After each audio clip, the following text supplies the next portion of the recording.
안녕하십니까. 장사원입니다. 자, 2022년도 지방직 9급 시험 풀이를 진행하도록 하겠습니다. 자, 일단 저를, 어, 제 얼굴인데, 네, 사진이 잘 나왔네요. 일단 저는 이제 잠깐 소개하고요. 그 다음에 이 풀이를 최대한 간결하게 진행하도록 하겠습니다. 지금 우리가 기출문제 풀이라는데, 공부하는 거 아니거든요. 그리고 여기서 뭐 암기하고 정리하는 시간 아니거든요. 단지 우리는 이 문제가 출제되었고 이 문제에 대한 접근을 정답 처리를 어떻게 할 것인지 그걸 빠르게 정리하는 쪽으로 가도록 합시다. 자, 저는 여러분이 준비하는 시험 9급 시험이죠. 그 다음에 7급 시험 그리고 지도사 시험, 연구사 시험을 합격했던 사람이고요. 그리고 실질적으로 이제 연구사 근무를 하다가 의원 면직으로 나왔고요. 그 다음에 실제 공무원 시험을 30회 이상 응시를 한 경험이 있어요. 시험만, 공무원 시험만 30회 이상 응시를 했고요. 그 다음에 실제 제가 근무 중에 9급 시험하고 지도사 시험, 연구사 시험을 출제를 했어요. 자, 여러분이 준비하는 시험을 모두 합격했고요. 그리고 엄청나게 응시를 많이 했고요. 그리고 또 그 출제까지도 한 경험이 있기 때문에 시험에 대해서는 제가 너무 잘 알아요. 출제가 어떻게 되고 있는지, 그리고 출제자의 마음이 무엇인지, 그리고 또 저는 과거에 여러분과 함께 수험생이었기 때문에 수험생의 마음도 어떤지 제가 너무 잘 알고 있어요. 자, 이번 시험 같은 경우는 이 제배학 총 20문제 중에서 두 문제가 이 범위 밖에서 출제가 됐죠. 예를 들어서 제배학이 이런 범위를 갖고 있다. 그러면 보통은 여러 영역들이 이렇게 중첩되죠. 예를 들어서 토양이다. 작물, 생리다. 그 다음에 유전학이다. 또 생물학이다. 이런 내용들이 서로 중첩되고 있단 말이죠. 자, 이 범위 밖에서 출제되는 거는 사실 여러분이 손 쓸 수가 없어요. 그러면은 내가 이 제배학을 완벽하게 준비를 하게 해가지고 이것도 공부를 하겠다라고 하면은 공부량이 끝없이 늘어나요. 이거는 대단히 비효율적인 공부거든요. 자, 대표적으로 우리 기출문제 중에서 14번. 자, H액형 기준입니다. 14번하고 20번 문제가 시설 재배학하고 유기농업에서 출제가 됐어요. 자, 여기 시설, 유기농 이렇게 출제되는 것을 우리가 맞을 수가 없어요. 이런 것들은 여러분 가벼운 마음으로 찍으시면 돼요. 너무 고민하지 마세요. 이거는 전국에 있는 모든 수험생이 다 몰라요. 여러분만 모르는 게 아니라. 그러니까 부담 갖지 말고 찍자라는 거. 자, 그러면 여러분들은 지금 9급 시험을 응시를 했잖아요. 자, 9급 과목이 어떻게 되나요? 국어, 영어, 국사, 재배, 식자 이렇게 5가지 과목이 있는데 여러분이 합격하기 위해서는 우리 전공 과목만 고득점해서 합격하는 시험은 아니에요. 우리 공통 과목이 있잖아. 공통 과목 특히 우리한테 여러분에게 가장 애먹이는 과목이 영어란 말이야. 시간도 많이 잡아먹고 그 다음에 국어도 지문이 길어서 시간을 많이 잡아먹죠. 최소 영어 30분 정도 시간을 배정해 줘야 돼요. 30분. 그 다음에 국어 같은 경우도 뭐 25분에서 한 30분 정도, 국사 한 20분에 끊어준다 하면 재배는 몇 분에 끊어야 돼요? 각 과목당 20분씩 평균적으로 나눈다 했을 때 재배학 10분, 식작 10분 정도 잡아주고 여기서 세이브한 10분 여기다, 그리고 식작에서 세이브한 10분을 여기다가 나눠주면 되겠죠. 그리고 나머지 5분 동안은 마킹하는 시간 빼주시고 확보해 주시고. 자, 우리가 전공 과목에서 시간을 많이 잡아주면 안 돼요. 최대한 짧게 잡아줘야 되겠죠. 그리고 그러려면은 문제를 보고 정답 처리하고 확실하게 정답인지 아닌지 체크됐으면은 나머지 지문을 굳이 확인하지 않더라도 확실하다라고 하면 확실하게 정답이 나왔다라면 다음 문제로 넘어가서 시간을 좀 압축해 줘야 되겠죠. 자, 누구를 위해서? 영어를 위해서요. 자, 실질적으로 여러분 최근 공무원 시험의 과락률을 볼게요. 과락률. 뭐 때문에 과락되겠어? 이 중에서 영어 때문에 과락이 되죠. 영어 때문에 과락률이 50%예요. 자, 그럼 여러분 경쟁률을 볼게요. 경쟁률이 지방직 전체 일반 행정 포함해가지고 모두 포함해가지고 한 10대 1 정도밖에 안 나와요. 그리고 기술직 같은 경우는 평균 8대 1 정도 나왔어요. 8대 1. 농업재 같은 경우는 제가 확인은 안 했지만 그냥 10대 1이라고 가정해 봅시다. 워낙 이거 지자체마다 경쟁률이 천차만별이다 보니까 뭐 특정 지어서 말하기는 어렵고 그냥 평균해서 한 10대 1이라고 합시다. 자, 경쟁률 10대 1이고요. 과락률 50%야. 그럼 몇 명 날라가요? 예, 50% 날라가죠. 그러면 경쟁률은, 실질 경쟁률은 몇 대 1이다? 5대 1이에요. 5대 1이라고요. 자, 그럼, 자, 보세요. 자, 접수자가 몇 명인지는 다 알죠. 자, 출제위원이 이번 시험에 접수자가 몇 명인지 다 알아요. 그리고 몇 퍼센트 정도 과락되는지 출제자는 다 알아요. 여러분, 실제 경쟁률은 5대 1 될 것이라는 것을 미리 다 짐작하고 출제를 하거든요. 그럼 제가 출제했던 입장에서 볼 때, 자, 출제자 마인드예요. 자, 5대 1이면 있잖아. 제가 무엇을 걱정해야 되냐면, 여러분을 선발하려고를, 물론 선발하기 위해서 이 시험을 치르게 되는데, 얘네들 다 떨어지면 어떡하지? 이걸 고민하게 돼요. 그래서 문제가 어려워지기는 어렵죠. 문제가 오히려 쉬워지는 경향이 나타나요. 그래서 실질적으로 이번 지방직 시험은 전체적으로 이 전공 과목이 쉬웠어요. 어렵지 않았어요. 이 공통 과목도 보면은 그렇게 어렵지는 않았다고 하더라고요. 공통 과목 전체적으로. 그리고 전공도 전체적으로 쉬웠어요. 예, 재배학에서 번외 문제 2문제 빼고 전체적으로 나머지 다 맞아야 되는 그런 문제인 거죠. 그래서 여러분이 번외 문제 2문제를 빼고 나머지는 맞는다라면 요거는 90점 정도 맞으면은 여러분이 합격할 것 같습니다. 그다음에 식작 같은 경우도 90점 정도 맞으면 될 것 같아요. 이거는 식작에서 다시 설명을 드리도록 하자고요. 자, 5대 1 경쟁률이면은 뭐 해볼 만하죠. 예. 그리고 포기하지 않으면 돼요. 5대 1 경쟁률이면 이거 절대 포기하지 않으면 포기만 하지 마라. 그러면은 이거 합격한다. 자, 그러면 바로 풀이를 진행하도록 해봅시다. 자, 1번 갑시다. 생략기계화. 자, 키워드 보세요. 제가 문제를 풀 때는 항상 키워드가 있어요. 여기 키워드가 있고 그거에 대한 설명으로 옳은 것인지 틀린 것인지 이걸 찾으라는 문제이거든요. 그럼 여기서 키워드는 생략, 기계화. 이게 키워드가 되겠죠. 그리고 틀린 것. 그럼 생략기 뭐야? 생략, 노동력 절감을 얘기해요. 노동력 절감을 위해서는 반드시 뭐가 들어가요? 노동력을 절감하기 위해서는 기계가 들어가야 돼요. 그리고 또 노동력 절감하기 위해서는 제일 중요한 게 제초제 처리해야 돼요. 이 두 가지예요. 기계화와 제초제가 들어가야 돼요. 근데 여기서 처리하지 않는다. 틀렸죠. 됐죠? 그럼 나머지 볼 건 없어요, 사실. 자, 생략과 경지정리. 기계화하려면 경지정리가 되어 있어야 되겠죠. 그 다음 집단, 재배. 소규모 농가 혼자 재배하는 것보다는 마을 단위로 대규모로 재배하는 게 좋겠죠. 그 다음에 기계화 들어가니까 사실 인간의 노력이 남아 들어가요. 그럼 다른 추가적인 생산할 수 있는 작물을 재배한다거나 아니면 농업 이외의 소득을 만들어갈 수도 있겠죠. 자, 이렇게 해서 정답은 4번 쉽게 나온다. 자, 여기서 우리가 생략화에 대해서 우리 정리하는 시간이 아니다라고 했죠. 그냥 단순하게 이게 무엇이 정답인지를 빠르게 접근하는 방법만을 확인하시면 되는 거고요. 그리고 해당되는 이 테마에 대한 내용들을 내가 정리하고 싶다. 그거는 여러분이 이론 공부를 다시 하시고 또 교재를 찾아보시면 되는 일이다. 자, 다음 문제 가봅시다.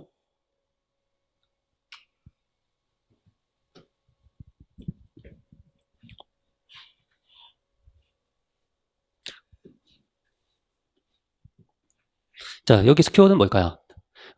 옳지 않은 것. 그리고 조사를 생산하기 위해서 사료용 옥수수와 콩과 식물을 함께 섞어서 심는, 이게 뭐야? 섞어 심는, 혼합하여 파종하는 거, 혼합 파종. 이게 섞어 심는, 이 혼파잖아요. 혼파했을 때 틀린 것은. 자, 그러면 이 콩과랑 이제 옥수수를 같이 재배를 해보자. 자, 옥수수가 이렇게 있고요. 콩과가 있어요. 옥수수는 키가 굉장히 크죠. 그 다음에 콩과는 작죠. 또 옥수수 키가 크죠. 그리고 콩과는 작죠. 그리고 이 옥수수는 비료를 수탈하죠. 이거는 수탈하죠. 예, 비료를 수탈하고요. 이 콩과 같은 경우는 이게 옥수수야. 여기가 옥수수. 그 다음에 여기가 콩이죠. 그 다음에 콩 같은 경우는 이 비료분을 공급을 해줘요. 자, 이렇게 공급하는 작물과 수탈하는 작물이 같이 대비됐을 때 그럼 비료를 절약할 수 있겠죠. 절약할 수 있고 그 다음에 이 토양에 존재하는 양분을 또 효율적으로 이용할 수 있는 부분도 있죠. 어차피 얘네들이 공급해주고 있으니까요. 그 다음에 이 광엽잡초하고 화분과가 서로 좋아하는 그 비료분이, 수타라는 비료분이 또 다를 수 있는 부분이 있으니까. 그 다음에 이 두 가지 작물이 같이 재배에 들어갔어요. 그럼 제초제를 처리하기가 쉬울까 어려울까요? 어렵죠. 그리고 또 이 옥수수 같은 경우는 워낙 키가 2m씩 자란단 말이에요. 키가 2m예요. 그러다 보니까 그늘이죠. 그늘에서 잡초가 발생하기가 어려워요. 그래서 굳이 제초제를 처리하지 않아도 된다. 예, 자, 방제가 쉽다라고 됐는데 굳이 방제하지 않아도 된다. 그래서 정답은 4번이 되겠죠. 자, 이렇게 정답 찾아갈 수 있고요. 다음 문제 가봅시다. 자, 3번 문제.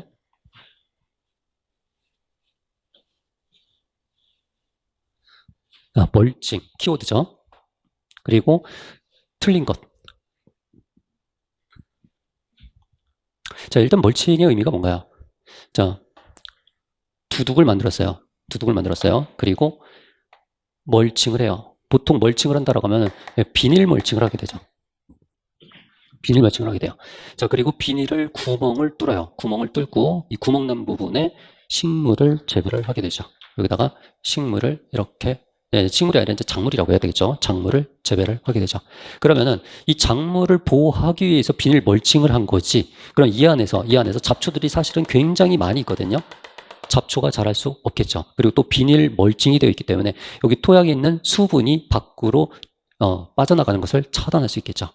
그리고 또 멀칭에는 일반적으로 이제 비닐 멀칭을 가장 많이 사용하고 있고, 그리고 수분 이용을 잘할 수 있다. 수분 이용을 잘할 수 있다. 감소시킨다가 아니라 수분 이용을 효율적으로 이용할 수 있다. 이렇게 돼야 되겠죠. 자, 요거 틀렸으니까 정답은 요게 되는 것이고, 자, 잡초 억제할 수 있겠죠. 그리고 생육일수 단축할 수 있어요. 비닐 멀칭함으로써 토양의 지온 상승으로 인해서 이 작물, 내가 원하는 이 작물 생육을 촉진할 수 있어요. 됐죠? 자, 멀칭 틀린 거, 수분 이용을 효율적으로 할 수 있다죠. 감사한다 틀렸고요. 자, 역시 정답 찾는 데는 어렵지 않았어요. 아주 쉽게 갈 수 있다. 자, 다음 문제 갈까요?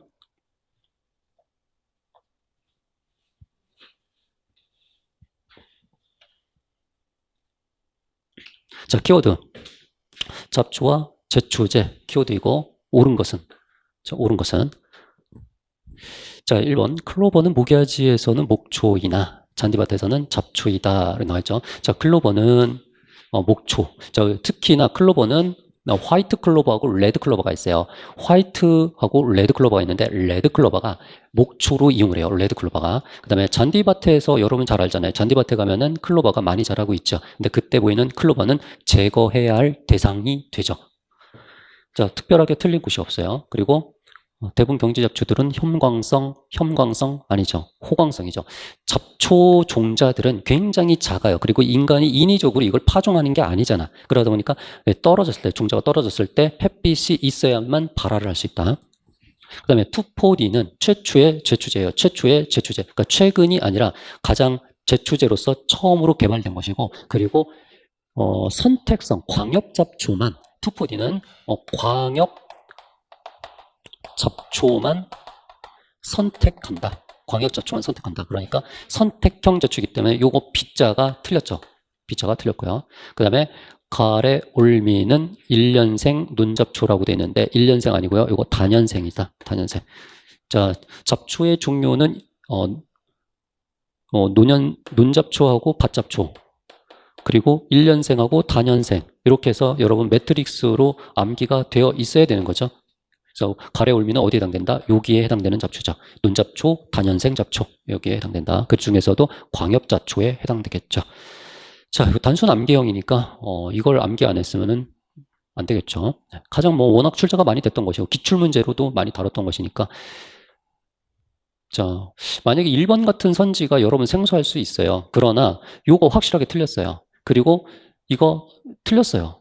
그리고 최근 틀렸어요. 확실하게 보이고 있어요. 이것도 다 아는 내용들이에요. 그러면은 자, 소거하고 남는 건 1번밖에 없겠죠. 자, 정답 처리 쉽게 들어갈 수 있어요.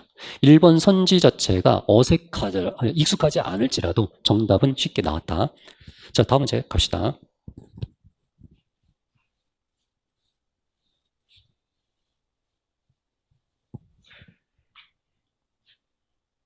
자, 키워드 갑시다. 토양 입단. 키워드. 틀린 것. 틀린 것. 자, 나트륨 같은 경우는 응집한다. 나트륨이 응집한다. 틀렸죠? 나트륨은 응집이 아니라 분산이잖아. 자, 응집은 누구야? 응집은 오히려 칼슘이 응집을 시키죠. 칼슘이 하고 나트륨이 정반대이잖아. 자, 칼슘 응집, 나트륨 분산이다. 자, 틀렸고요. 정답 너무 쉽게 나왔어요.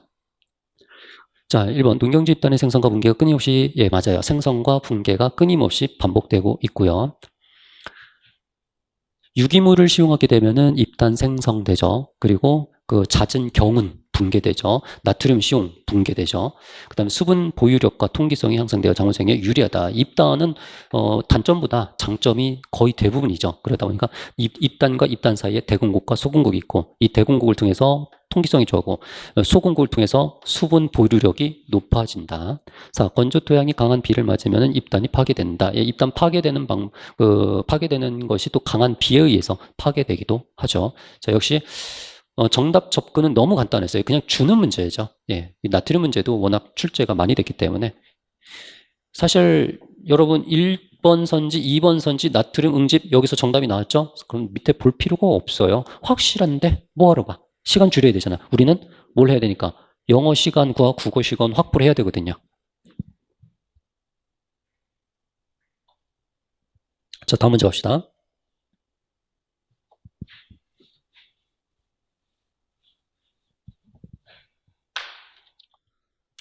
자, 키워드. 자, 신품종이 보호품종. 요게 키워드죠. 보호품종. 예. 자, 신품종이 이제 보호품종이 되기 위해서 갖춰야 할 요건에서 신규성, 어, 5가지가 있죠. 신, 안, 구, 균, 명칭. 그래서 신, 안, 구, 균, 명 5가지가 있는데 여기서 안전성이 아니라 안정성이죠.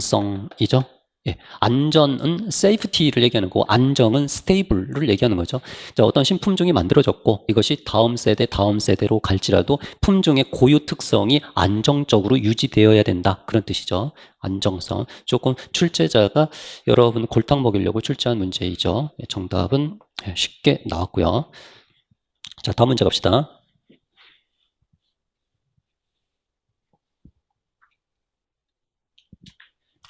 자, 키워드. 자식성작물, 종자증식이 키워드죠. 종자증식, 옳지 않은 것. 자, 그러면은 종자증식 체계는 제일 첫 번째 기본식물, 두 번째 원원종, 세 번째 원종, 네 번째 보급종. 자, 이렇게 순서가 진행되죠. 자, 첫 번째 기본식물, 원원종, 원종, 보급종 순서로 가는 거죠.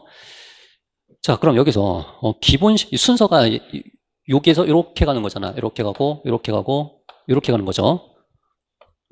자, 기본식물은 신품종 증식이 기본이 되는 종자로 누가 만들어? 육종가가 농촌진흥청 연구소에서 만드는 것이고, 그 다음에 두 번째 원원종은 기본식물을 증식한 거죠. 그러니까 기본식물을 증식한 것이 원원종이고, 그리고 이것은 어디에서 생산한다?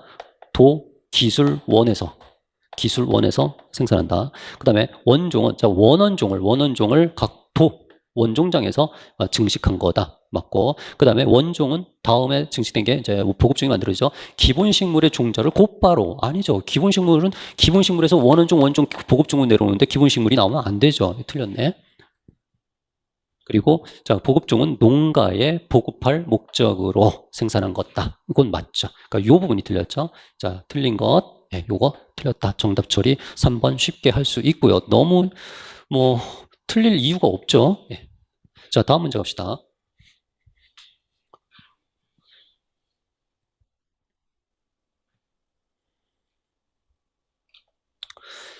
자, 8번 키워드. 우리나라 농업 특색, 틀린 것. 자, 1번. 화강암이다.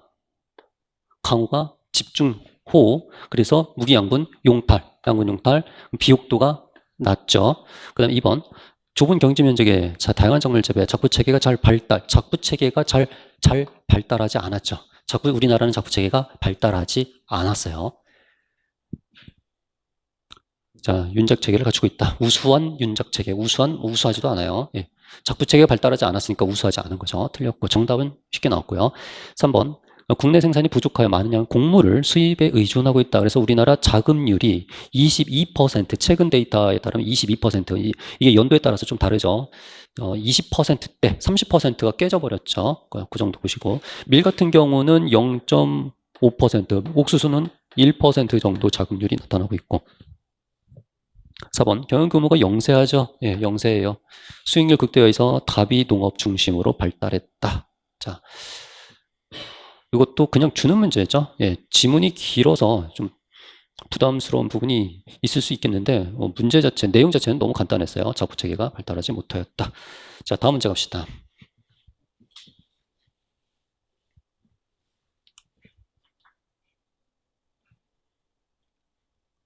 자, 9번 키워드 갑시다. 수분 포텐셜 틀린 것. 수분 포텐셜 틀린 것. 자, 여러분 수분 포텐셜 하면 뭐가 나와야 돼?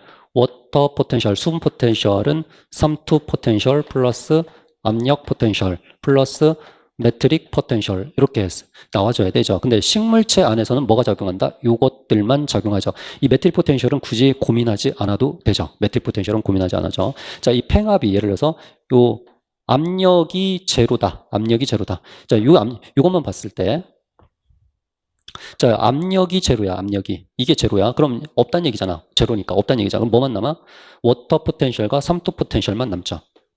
워터 포텐셜 이퀄 삼투 포텐셜만 남죠. 이렇게 워터 삼투가 같아지고 압력이 제로가 되면은 이거는 원형질 분리가 되죠. 원형질 분리.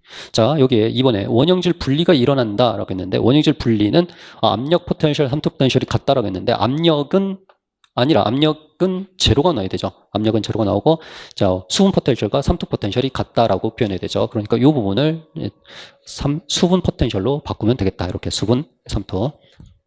그 다음에 1번, 메트릭 포텐셜은 거의 영향을 미치지 않죠. 3번, 수분 포텐셜은 통에 가장 높고, 식물체 중간이고, 대기가 가장 낮다. 자, 수분 포텐셜은 뭐라고 했죠? 이건 에너지란 말이야, 에너지. 자, 수분 에너지란 말이야. 에너지는 항상 어떻게? 높은 곳에서 낮은 곳으로. 그래서 토양에서 식물체 중간에서 그리고 대기로 수분이 이동을 하죠. 토양에서 식물체로 대기로 수분이 날아가죠. 그렇다는 얘기는 에너지가 어디가 높은 거야? 여기가 가장 높고, 가장 낮은 건 여기가 낮은 거죠. 자, 식물이 잘 자라는 포장 용수량은 자, 중력수를 완전히 배제하고 남은 수분 상태를 포장 용수량이라고 하죠. PF 2.5 이게 포장 용수량 상태, 이것이 중력수가 제거된 상태가 되겠다. 자, 그럼 정답은 2번 되겠죠.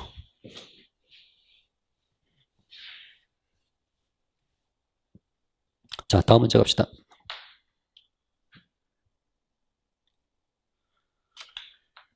자, 광합성. 키워드 광합성. 자, 틀린 것은. 자, 광합성 그래프를 잠깐 보고 올까요? 예, 요거는 호흡량. 그리고 요거는 광합성량.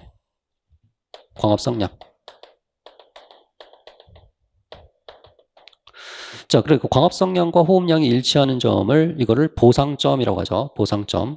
그리고 광합성이 더 이상 증가하지 않는 점, 이걸 포화점이라고 하죠. 포화점.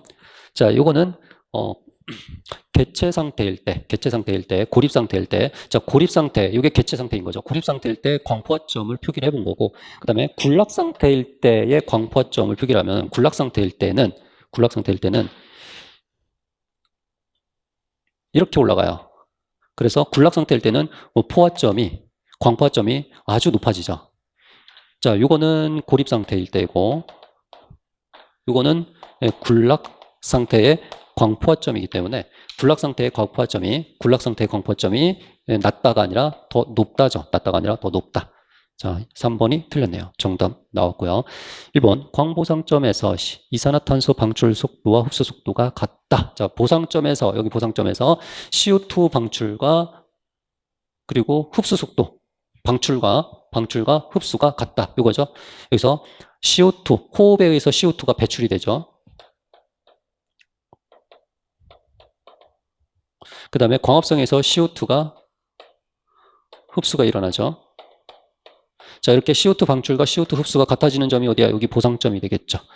2번 광보상점의 광도를 증가시켜도 광합성이 더 이상 증가하지 않는다. 광포화점에서는 더 이상 증가하지 않는다. 이게 이제 광량이죠.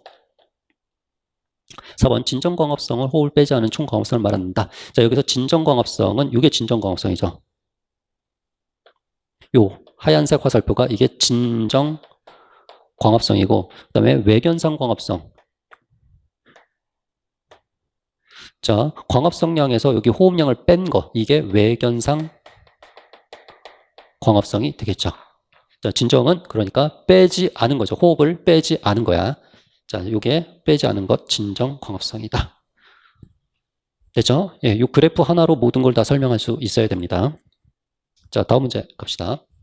자, 정답은 쉽게 나왔다. 상식적으로 고립 상태일 때하고 굴락 상태일 때 고립은 한 개체고 굴락은 우리가 재배하는 형태 엄청나게 많은 개체들이 모여 있는 상태잖아. 그랬을 때 누가 더 많은 광을 원하겠어? 고립이겠어? 굴락이겠어? 굴락이 더 많은 광을 원하겠죠. 상식적 수준에서. 이런 그래프 그리지 않더라도. 그래도 우리는 공부한 사람이니까 이렇게 해석할 수 있어야 되겠죠.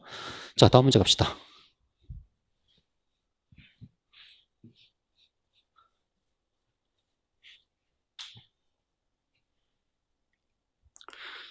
자, 11번.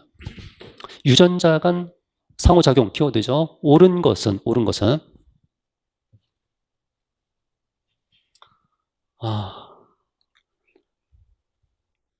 자, 우리가 대립 유전자가 있고 비대립 유전자가 있어요. 대립 유전자와 비대립 유전자. 자, 대립 유전자에서는 우성, 불완전 우성, 그리고 공우성 이런 현상이 나타나요. 자, 대립 유전자는 우성, 불완전 우성, 공우성 현상이 나와요. 그리고 비대립 유전자에서는 보종 유전자, 조건 유전자, 피복 유전자. 자, 이거 지웁시다.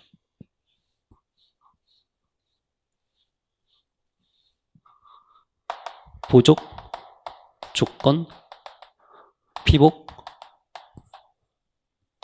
중복, 복수, 억제 유전자.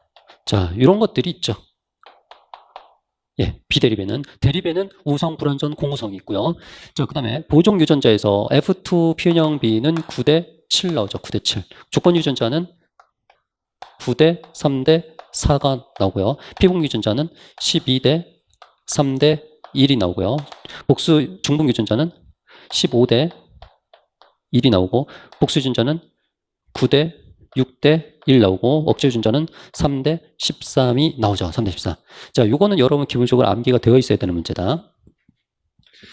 자, 그럼 2번 같은 경우는 우성, 불완전 우성은 대립 유전자에 나타나고 비대립 유전자에서는 공우성, 상위성이 나타난다라고 했는데 이게 틀렸죠. 공우성은 어디로 가야 된다? 대립으로 가야 된다. 그래서 이게 틀렸고요. 그다음 1번 비대립 유전자 여기서 키워드 뭘까? 1번 선지에서 억제 유전자잖아. 억제 유전자의 표현형 B는 어떻게 된다? 억제는 3대 13 나와야 된다. 예, 요게 틀렸죠? 예, 3대 13 나와야 된다. 그 다음에 3번. 자, 여기 3번 키워드는 뭐야? 보종 유전자죠. 보종 유전자는 표현형 분리비가 어떻게 나온다? 9대 7 나와야 된다. 9대 7. 이게 나왔죠. 그 다음에 4번 키워드 뭘까? 예, 중복 유전자죠. 중복 유전자의 표현형 비는 어떻게 될까? 15대 1 나와야 되죠. 이거 틀렸죠. 자, 그럼 여기서 맞는 것은 뭐다? 보종 유전자 9대 7. 예, 그러기 위해서는 뭘 암기해야 돼? 비대립 유전자의 여러 가지 형태 그리고 그 F2 분리비들을 암기를 하셔야 된다. 자, 이거 뭐 다 노출됐던 문제이기 때문에 틀리면 안 돼요. 이거는 당연히 틀리면 안 돼요. 자, 정답은 3번 되겠다. 네, 다음 문제 갑시다.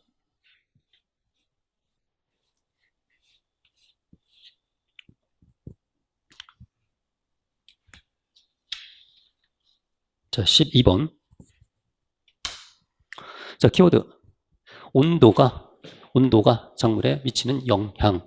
틀린 것은 자, 여기 정답 2번인데 감자는 밤 기온이 25도래요.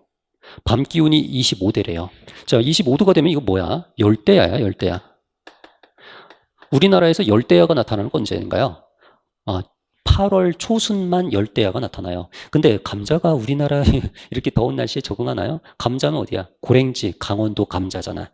얘는 저온성이잖아. 틀렸죠. 밤 기온이 25도 열대야가 나타난다고? 말도 안 되는 소리잖아. 예, 감자는 10에서 14도. 자, 틀렸네요. 자, 정답 2번 나왔고 1번 등숙기간, 벼 등숙기간 온도는 21, 23도이다. 자, 3번 맹류는 변운이 작을 때 개화가 촉진이 되죠. 보통은 이 변운이 큰 것이 유리해요. 일반적으로는 작물 생장에 있어서 변운이 여러 가지 이제 생리작용에서 유리한데, 근데 변운이 오히려 이렇게 작을 때 유리한 게 맹류개화예요. 맹류개화. 자, 요 맹류개화하고 또 생장. 자, 요 두 가지만, 맹류개화와 생장만 변운이 작은 것이 유리해요. 이게 예외적 조건이기 때문에 요거는 반드시 여러분 체크해줘야 된다라고 말씀을 드렸죠. 자, 4번. 밤 기온 20도일 때, 자, 20도일 때, 꼬투리 맺히는 결합률이 증가한다. 맞죠? 자, 틀린 건 2번 되겠습니다.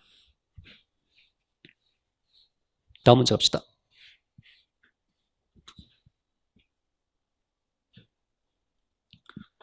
자, 키워드 뭔가요?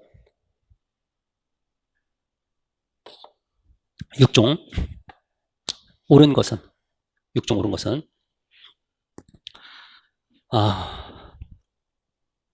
1번 자식성 작물은 자식에 의해서 집단 내 도형적 합자의 비율이 감소한다. 자, 자식성 작물 같은 경우는 자식을 하죠. 그럼 동형적 합체의 호모죠. 호모는 증가라고 헤테로는 감소를 하죠. 자, 호모 동형적 합체 증가하고 헤테로 이형적 합체는 감소한다. 이렇게 나와야 되죠. 그럼 여기 틀렸네. 자, 증가한다. 2번 개통 육종 양적 경질, 집단 육종. 자, 개통 육종하고 집단 육종 있는데 요거 양적 경질과 질적 경질 요게 바뀌었죠. 자, 요 양적 경질하고 질적 경질 서로 바꿔서 출제하고 있죠. 개통 육종은 F2에서 개체 선발하죠. 집단 육종은 F5에서 선발하게 되죠. 그래서 F2 초기에서 선발할 때는 사람 눈에 잘 띄는 질적 경질을 대상으로 선발하게 된다. 자, 3번 타시성 작물에서 분리 육종은 집단 선발, 개통 집단 선발 이런 것들이 있어요. 이렇게 집단 선발을 하게 돼요. 근데 순계 선발 후라고 했는데 순계 선발은 아니죠. 이 순계 선발은 타시성 작물이 아니라 자식성에서 하는 거죠. 자식성 작물에서. 자, 틀렸네요. 자, 틀렸죠? 여기 틀렸죠? 예, 여기 틀렸죠. 그러면은 4번이 정답이 있네. 배수성 육종은 염색체 수를 배가하는 거죠. 그래서 EX에서 이게 일반적으로 생명체의 염색체 수가 되죠. 이제 3X, 4X 이런 식으로 배가하는 거죠. 이 3X에 든 게 C 없는 수박이 대표적이고, 그 다음에 3X, 4X, 4배차에 해당되는 것들이 화훼류, 예, 이런 것들. 또 사료작물. 자, 화훼, 꽃이, 여러분이 꽃봉오리를 봤을 때 꽃봉오리가 작은 게 이쁘다, 큰 게 이쁘다, 큰 게 이쁘죠. 그래서 전체적으로 염색체 수가 이렇게 배가가 되면은 식물체가 커져요. 크기가, 예, 크기가 커진다. 그 다음에 사료작물도 역시 우리 사람이 먹는 게 사람이 아니라 가축이 먹는 거기 때문에 영양체가 커지는 게 유리하다. 자, 정답은 4번이 되겠다. 자, 다음 문제 갑시다.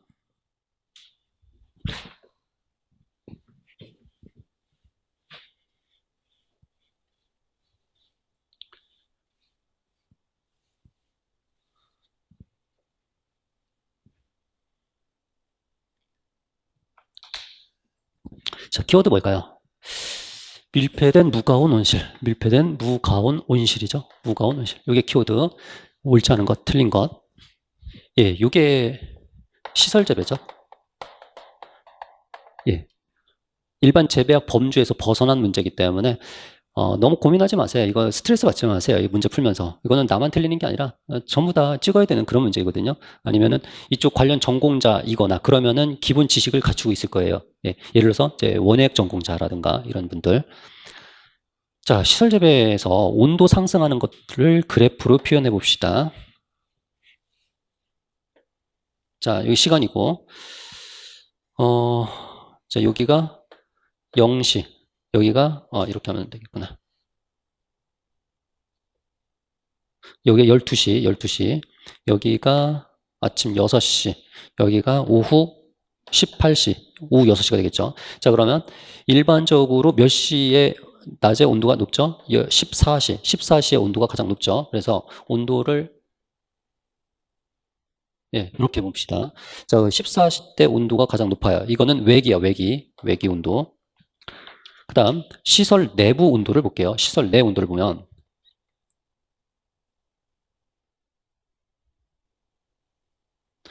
자, 최고점이 나온 게 어디야? 여기서 나왔죠. 예, 여기서 15시.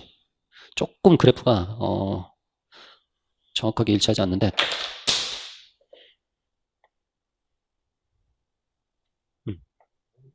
자, 이 정도 하면 되겠네요.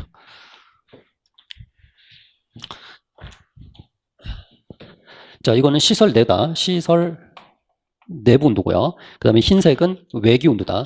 그래서 아침에 해 떴을 때는 거의 비슷하거나 아니면은 시설 내부 온도가 약간 더 높거나 비슷하다라고 보세요. 거의 비슷하다가 그리고 해가 뜨기 시작하죠. 6시 해 뜨기 시작하면서 시설 내부 온도가 급격히 오르기 시작을 해요. 그래서 최고점 온도가 한 60에서 한 70도 정도까지 올라요. 60, 70도까지. 그리고 외기 온도는 뭐 한 여름은 한 30도 넘어가는데 뭐 한 25도라고 합시다. 25도. 20에서 30도 그 사이라고 해볼게요. 그러면 실질적으로 외기 온도는 오후 2시에 최고가 나오고 시설 내부 온도는 오후 한 2시에서 3시 정도에 거의 뭐 최고점에 이르게 된다. 그리고 겨울로 넘어가잖아요. 이거는 이제 외기 온도 25도라고 하면은 봄이란 말이야. 아직 한참 여름은 아니고요. 보통 시설 재배를 한다라는 것은 한여름에 시설 재배를 하지는 않거든요. 보통 봄이나 가을에 또는 겨울철에 시설 재배를 하는 거니까. 자, 이게 겨울철로 넘어가게 되면은 시설 내부 온도가 한밤중이죠. 이때 아침 6시 해 뜨기 전에 오히려 시설 내부 온도가 외기 온도보다 더 낮아져요. 더 낮아져. 그래서 얘가 서로 낮은 온도가 시설 내부가 더 낮아져가지고 얘가 이제 크로스가 일어나는 시점이 있어. 크로스가 일어나는 시점이 대략 한 7, 8시 정도, 아침 7, 8시 정도에 크로스가 일어나고, 그리고 문제에서 보면은 여기 오전 9시라고 돼 있잖아. 9시 정도 되면요. 이미 여기까지 올라와 있어요. 여기가 이제 9시야. 9시가 되면은 시설 내부 온도가 훨씬 높아져요. 자, 여기 오전 9시에 온실 내의 기온이 외기보다 낮다라고 되는데 온실 내부가 더 높다요. 더 높다. 자, 요게 틀렸어요. 정답 2번이고. 자, 1번. 오후 2, 3시에 방열량이 많아서 급격히 하강한다 해서 한 3시 정도 되면은 이제 그 온도가 뚝 떨어지게 되죠. 온도가 뚝 떨어진다. 그다음 3번. 노지 온실 내 온도 차이는 오후 3시경에 최대가 된다. 그래서 오후 3시쯤에 여기 최고 피크를 찍고 그리고 외기 온도는 이제 서서히 낮아지기 시작을 하죠. 그래서 여기쯤에서 가장 온도 차가 많다. 4번. 야간 유입 열량은 낮에 저장해둔 자, 야간에 유입 열량은 따로 없어요. 왜냐하면 해가 아침에 6시에 뜬다라고 가정했을 때 해가 있어야지 외부에서 그 열량이 들어오게 되는데 그럼 야간에는 어떻게 해? 야간에 계속 빼앗기죠. 그나마 야간에 자, 지중해 땅 속에 저장된 열량이 있어요. 땅 속에 저장된 열량으로 그 시설 내부 온도가 공급이 된다. 이렇게 보시면 되겠죠. 자, 다음 문제 갑시다. 자, 14번 문제 같은 경우 그럼 시설 재배 출제가 됐으니까 다음 시험에서도 시설 재배를 확대해서 공부를 해야 되겠다. 이런 바보 같은 생각하지 마세요. 안 나와요. 안 나와. 나올 수도 있겠죠, 물론. 근데 그게 언제 나올지 몰라요. 이런 문제가 제가 이 시험을 준비를 하면서 딱 한 번 봤어요. 이 문제를. 몇십 년 동안. 그러면 여러분들이 몇십 년 동안 공부할 사람들 아니잖아. 지금 당장 올해 합격할 거고 내년에 합격할 분들이기 때문에 이런 거 공부하는 거 아니고요. 이렇게 나왔구나. 그리고 그 원리 이런 그래프 하나 알아두시면 되는 거죠. 자, 그럼 15번 갑시다.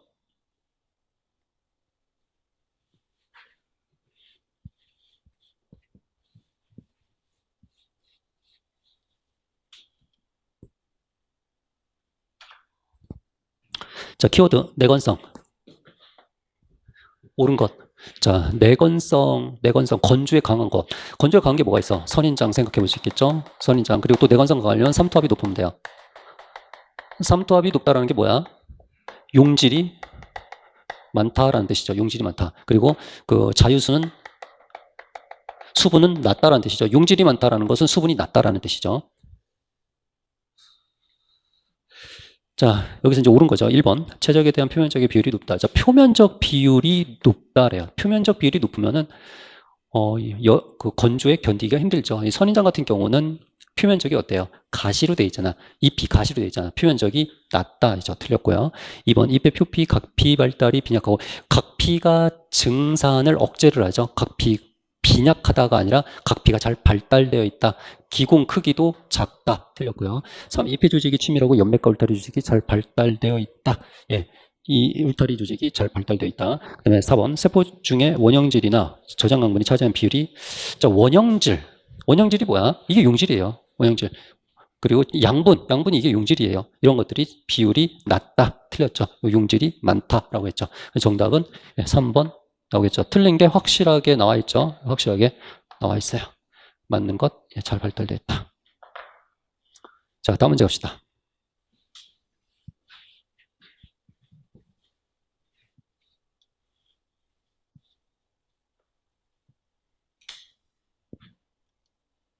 자, 키워드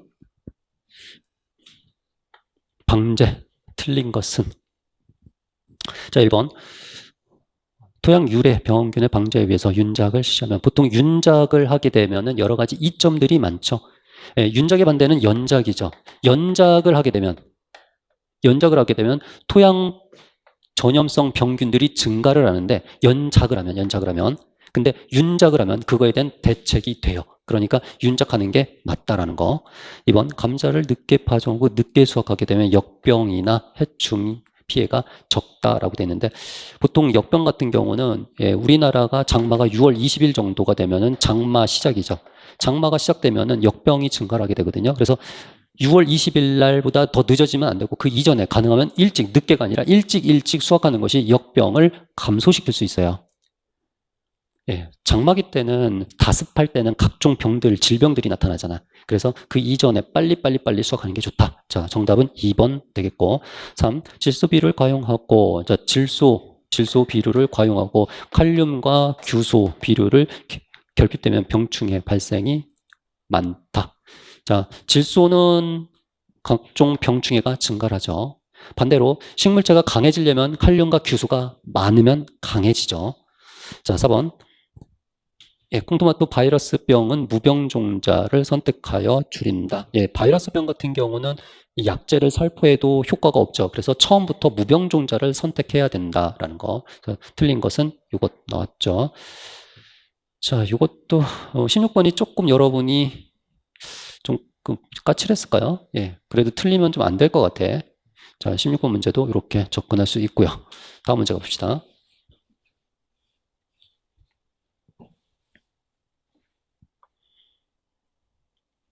자, 17번 갑시다. 키워드 뭔가요? 우리나라 작물 틀린 것. 1.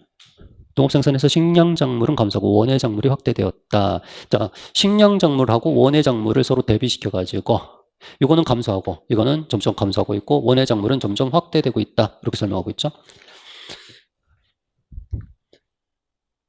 자, 이거 같은 경우는 우리가 상식적으로 우리나라가 자급자족한 게 76년이에요. 76년. 자, 식량작물로부터 완전하게 부족함 없이 생산했던 것이 76년이거든요. 사람들이 점점 삶의 질이 높아질수록요. 식량작물을 많이 찾아요. 원예작물을 많이 찾아요. 원예작물이죠. 그래서 원예작물이 점점 확대되고 있다는 것. 2번 작부체계에서 연작해가 적은 작물은 자, 연작해가 나타나지 않는 것.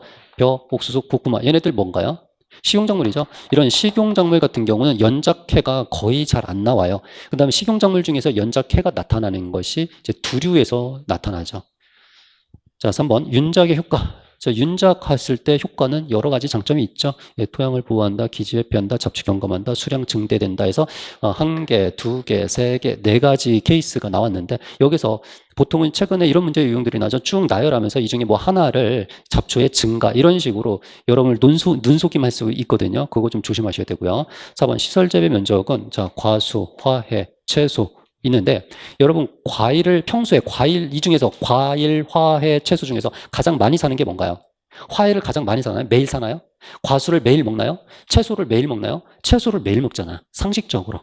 채소량이 압도적으로 많고 그 다음에 자, 여기 채소가 가장 많고 그 다음에 과수, 그 다음에 화해가 세 번째 경우야. 이 두 가지를 합쳐도 이 채소가 월등히 많아. 월등히. 채소가 얘가 한 88% 정도? 거의 뭐 90% 정도 육박한다라고 보시면 돼요. 그리고 화해하고 과수가 있는데 화해보다 과수가 한 2배 정도 더 많아요. 나머지 것 중에서. 자, 과수가 화해보다 2배 정도 많다. 자, 그런 느낌으로 정리를 하세요. 그렇다고 뭐 수치 암기하고 뭐 몇 배 많다 이런 문제는 안 나오는 거죠. 단지 이제 비교만 할 수 있으면 되겠다라는 거. 자, 이것도 상식에 근거해서 접근하게 되면은 뭐 채소를 내가 제일 많이 먹지. 이렇게 하면은 요거 4번이 틀린 거죠. 예. 합치면 채소류보다 많다가 아니라 채소류가 더 많다죠. 채소가 더 많다. 자, 정답 4번이 되겠다.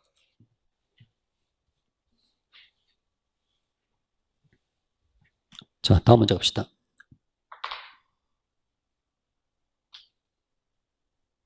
자, 18번 키워드. 발화를 촉진하는 방법으로 옳은 것은 벽과 목주에는 질산면을 처리해서 발화를 촉진하게 되죠. 발화 촉진. 뭐 틀린 게 없어요. 자, 2번 감자 말레이하이드레이트 MH는 전형적인 저해제죠. 이 MH는 지금은 사용하지 않고요. 발암물질이기 때문에 사용하지 않는데 어쨌든 전형적인 발화 억제제야. 억제제. 자, 이거 지금 발화를 촉진하는 거잖아. 발화를 촉진하는 거고 얘네는 억제하죠. 그 다음 4번에 당근양파 같은 경우 감마선도 역시 억제를 해요. 억제. 그 다음에 3번 알파파 레드클로바 105도씨에서 습열 처리한다인데 습열 처리가 아니라 이거 건열 처리. 자, 습열 처리는 4, 50도. 예, 4, 50도에서 습열 처리를 하게 돼요. 4, 50도에서 한 1시간에서 한 4시간 뭐 이런 식으로 온도 처리를 하는 것을 습열 처리라고 한다. 자, 건열 처리, 습열 처리. 그리고 알팔파고 레드클로버 같은 경우는 경실이죠. 경실 같은 경우는 발화를 촉진하기 위해서 질산염, 황산염, 저온 건열 처리, 습열 처리, 진탕 처리 이런 것들을 하고 있죠. 자, 세부적 내용들은 여러분 교재를 통해서 확인하시면 되겠습니다. 제가 뭐 여기에서 뭐 이런 이론 강의를 하는 내용이 아니기 때문에 정답 찾아가는 방법만 알려드립니다. 자, 19번 갑시다. 자, 키워드 기상재해 대처 설명으로 옳은 것은 자, 기상재해 여러 개가 나오네. 습해, 수해, 풍해, 가뭄에. 자, 습해는 수분이 많죠? 배수를 한다. 그리고 휴립한다. 이렇게 휴립하게 되면은 식물이 여기서 자라고 있죠. 휴립하게 되면은 얘네들이 여기서 이제 물 빠짐이 일어나는 거죠. 여기 고랑을 통해서 배수가 일어나게 되죠. 그다음에 수해 같은 경우는 식물체가 잠긴 상태죠. 관수를 물에 잠겼는데 관수하면 안 되죠. 이거 배수를 해야죠. 예, 관수를 왜 해? 배수해야지. 풍해는 내한성이 아니라 내풍성이죠. 예, 바람에 저항하는 작물을 재배해야 된다. 그리고 이렇게 각종 스트레스잖아. 습해, 수해, 풍해, 가뭄에 이런 스트레스 조건에선 질소 된다, 안 된다? 질소 안 되는 거죠.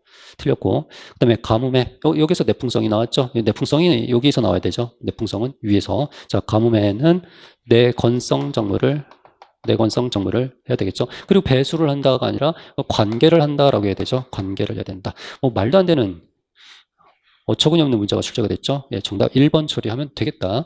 뭐 고민할 게 없죠.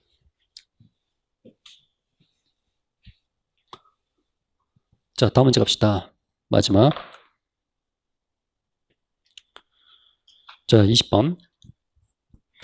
자, 여기서 키워드 뭘까요? 친환경 수도. 예, 옳은 것. 친환경, 옳은 것. 자, 태양열 소독과 관련해가지고 사실 여러분이 본 적이 없을 거예요. 유기농업 기능사 자격증을 취득할 때 태양열 소독 내용이 나오거든요. 유기농업 기능사나 유기농업 기사. 그거 하셨던 분들은 살짝 알 수도 있을 것 같기도 하고. 자, 태양열 소독은 이렇게 해요. 여기 온실이 있다. 예, 온실이 있어요. 온실. 자, 우리 앞에 14번에서도 봤지만 무가온 온실 같은 경우는 실내 온도가 몇 도까지 올라간다고요? 60에서 한낮에 60에서 70도까지 올라가요. 60에서 70도. 그럼 6, 70도에서 세균들이나 아니면은 곰팡이들이 살아날 확률이 굉장히 낮아져요. 그리고 뭐 하루만 처리하는 게 아니라 이건 몇 날 며칠 계속 처리를 하거든요. 한 1, 2주 정도 계속 처리하거든요. 그러면 이 안에 있는 균들이 싹 다 죽어버려요. 그럼 확실하게 효과를 높이기 위해서는 어떻게 해야 되냐면은 여기다가 유기물을 시용을 한다. 여기다가 유기물을 시용하고 플러스 석회 시용하고요. 그리고 경운해요. 경운. 이거를 경운하고 그 다음에 피복한다. 자, 피복. 비닐로 피복을 해줘요. 비닐 피복. 자, 이거예요. 지금 피복을 어디에 또 해준 거야? 이거는 비닐하우스가 있는 거고, 그 다음에 여기다가 또 비닐 피복도 해줘요. 이렇게. 그러면 여기 온도가 더 올라가겠죠. 더 올라가겠죠. 이 상태에서 이 토양에 있는 각종 전염성, 병균, 토양성, 해충, 선충, 토양성 선충, 잡초, 이런 병, 충, 초를 제거할 수 있어요. 병충, 초를. 자, 잡초 제거했죠? 그 다음에, 해충 제거했죠? 선충 대표적으로 해충 제거했죠? 그 다음에 병 중에서도, 진균, 보통 곰팡이성 병이 다 진균이거든요. 식물병의 거의 대부분은 진균이야, 진균. 세균은 그렇게 많지가 않아. 그래서 이 병을 제거할 때 이 세균보다 이 진균 제거 효과가 더 커요. 진균이 방제가 잘 된다야. 그래서 요 니은번이 틀렸고요. 나머지는 다 맞거든요. 자, 별도 장비가 필요한가요? 별도 장비, 시설 필요 없어요. 그냥 기존에 있던 시설물 그대로 활용하고 비닐 피복만 해주면 돼요. 그리고 비닐하우스가 노지보다 태양열수 녹의 효과가 더 크다. 자, 여기서는 중요한 건 온도를 높이는 거거든요. 이렇게 온도를 높이는 건데 노지에서는 70도까지 못 올려요. 비닐하우스에서 이렇게 온도를 높이는 거죠. 그래서 비닐하우스 효과가 더 크다. 자, 그러면은 가다라 이것이 맞는 정답 2번이 되겠죠. 자, 그럼 이거 처음 보는 문제이기 때문에 어떻게 해요? 예, 기분 좋게 빵 찍어주시면 돼요. 스트레스 받지 마세요. 모든 수험생이 몰라요. 그리고 실제 경쟁률이 몇 대 몇이었다? 5대 1 정도밖에 안 나왔다. 50% 여러분 경쟁자는 이미 과락으로 떨어져 나갔어요. 그러면 여러분이 틀려야 되는 거지. 찍어서 20번하고 14번 문제였죠. 이 두 개를 찍어서 나머지는 다 맞는다라고 가정했을 때 그럼 최소 90점은 나와야 되는 것이고, 그리고 여기서 운이 좋은 사람은 어떨까요? 운이 좋은 사람들은 찍었을 때 2개 중에 하나는 맞춰요. 그럼 몇 점이야? 95점 나오는 거죠. 됐죠? 근데 제가 이제 이 두 문제 14번하고 20번 이 번외 문제 말고 나머지는 사실 어려운 건 별로 없었는데 그럼에도 불구하고 수험생들이 많은 실수를 해요. 그래서 하나씩은 더 틀릴 거라면 한두 개씩 더 틀릴 거야. 그래서 실제로 재배학 같은 경우는 90점이면은 너끈하게 여러분이 이번 시험에서 합격할 수 있다. 이렇게 보시면 될 것 같고. 자, 그럼 지방직 시험이 끝났잖아. 지방직 시험이 끝났으니까 거의 결과는 막 거의 한 달 정도 뒤에 나오죠. 여러분이 유일하게 휴식할 수 있는 시간이에요. 국가직 끝났죠. 지방직 끝났죠. 그리고 이 지방직 결과가 나오기까지는 한 달이 걸린다. 그럼 이 한 달 동안 그동안 못했던 거 누리세요. 예, 여러분 공부하느라 고생하셨잖아. 누리세요. 그리고 이 시험 결과가 나오잖아. 합격하신 분들은 면접 준비하러 가시면 되겠고, 안타깝게 결과가 없는 분들은 다시 시작하시면 될 것 같아요. 왜? 포기하지 않으면 돼요. 공무원 시험은 제가 공무원 강의를 정말 오랫동안 많은 수험생들을 상대로 해봤지만은 포기하지 않고 끝까지 하는 친구들은 다 합격해서 나가더라고요. 포기하지 마세요. 여러분이 진짜 공무원을 원하시면 절대로 포기하지 마세요. 반드시 합격합니다. 제가 장담할게요. 반드시 합격합니다. 포기하지 마세요. 자, 이렇게 해서 지방직 구급 재배학 기출문제 해설을 마치도록 하겠습니다. 수고했습니다.